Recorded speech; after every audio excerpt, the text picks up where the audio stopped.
I am a midwit. It's true. For those of you who are here from the long-form video game retrospective videos, I know this isn't the content you subscribe for, but it's the content you're getting. Those videos, they take time, and I like to do silly ones as well sometimes, as opposed to the serious and interesting ones. So yeah, I'm a midwit. For those of you who aren't aware, a midwit is a term used to describe someone who is of average intelligence. You know, somewhere around the ballpark of about 100 IQ, give or take a couple dozen points. Naturally, this means that midwits make up the majority of the human population. Most of the people you know are midwits. There is a good chance you are living with a midwit, if not multiple. A good chunk of you guys, the audience, you might be midwits yourselves. Maybe you just don't know it yet. I had no idea I was a midwit at first, but here I am. You know, like I said, I'm a midwit. I've been one all my life, as far as I can remember,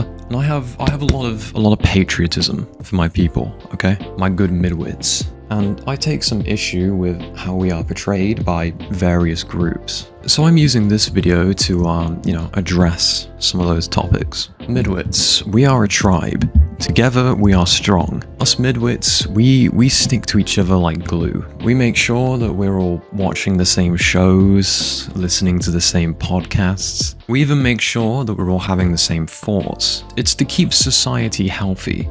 After all, everything that is important to us, everything that sustains us, it must first be deemed safe and consumable by fellow midwits. News, science, entertainment. It is made by us and for us. Now, there's a series of memes that you may have seen which portray various viewpoints using the IQ bell curve, where at the bell end you have the midwits, and at either side you have very intelligent people and very stupid people. And the two extremes, they actually share the same goals, in opposition to the midwit, who is presented as having the socially correct opinion.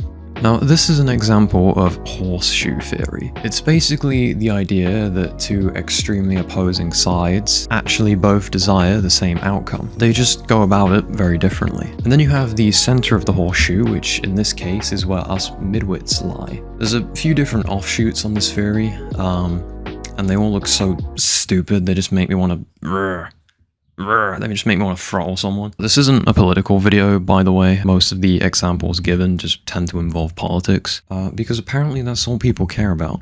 Typically, the midwit is presented as the crying Zoomer Wojak. The low IQ side is a grotesque but happy, smiling, goblin-looking dude. And on the high IQ side, you have the monk Wojak. I don't know if it has a name, I'm just calling it that. Obviously, the reason the midwit is portrayed as seething and crying here is to give the impression that the midwit somehow has the wrong opinion, or that their beliefs are merely built on the rickety foundations of the current socially accepted paradigm. The format is used by a lot of people with, fringe beliefs, often to make a point about wider society. Boy, that's society, huh? Boy, that's society, huh? How about it? What these memes don't often portray is the fourth archetype, the hidden midwit.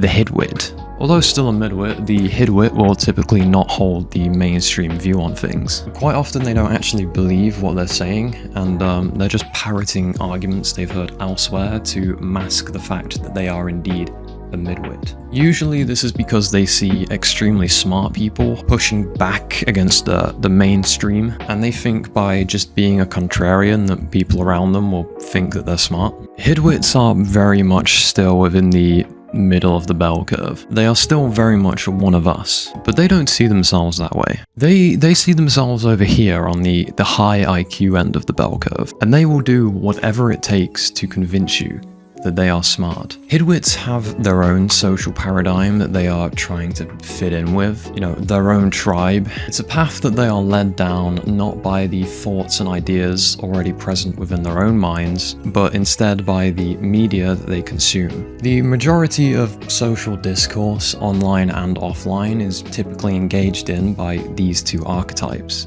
the midwit and the hidwit. So, now that we've got all that useless social theory crap out the way, let's talk a little about why being a midwit is so awesome.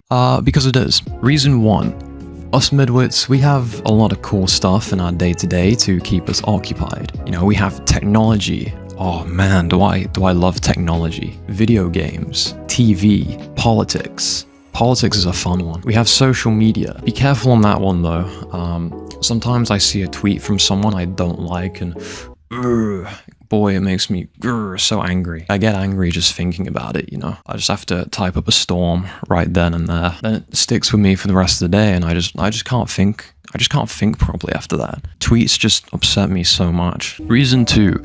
Everything that you need to know or have an opinion on has already been thought out for you. So why waste all that big brain energy when you can just listen to who has the most social credibility and repeat everything that they say verbatim? Reason 3. Smart people suck, you know. They're always looking down at us midwits as lowly depth grovelers. They think that we're a hive mind, but honestly I think they're just scared of us. Oh my god, this is so stupid. You know, if they actually, you know, went outside, you know, got off their computers and touched grass for once, they would actually see that talking to human beings isn't that bad. How about that, all you smart people? Before you leave a smart comment. Then we have reason number 4. Reason number 4. You never have to worry about saying something awkward in any social situation, because chances are that most people you talk to are midwits too, and they have the exact same opinions as you do. This makes it very easy to not only make friends, but also to filter out who in a group doesn't belong. And if there is someone who doesn't belong, well, I'm sorry, but they've gotta go. Bye-bye. Bye-bye. You know, that's what you get for not keeping those nasty opinions to yourself. Because as we all know, being right is more important than being a good friend. I was with my friends the other day, not the imaginary ones, the real ones this time. And we were talking about stuff, as you do. And this one dude, he decides to bring up some horrible stuff. Some real horrible stuff about why certain people shouldn't be able to do certain things. Something that we all knew was total baloney. And I wasn't having any of it. I said, no sir, that is not okay.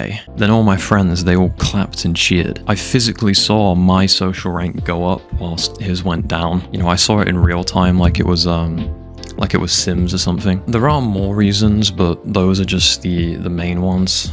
Those are the big perks of being a midwit. Just know, to any midwits out there, I got you guys. I'm one of you too, and I'm proud to be a midwit. Now everyone, please rise for the midwit anthem.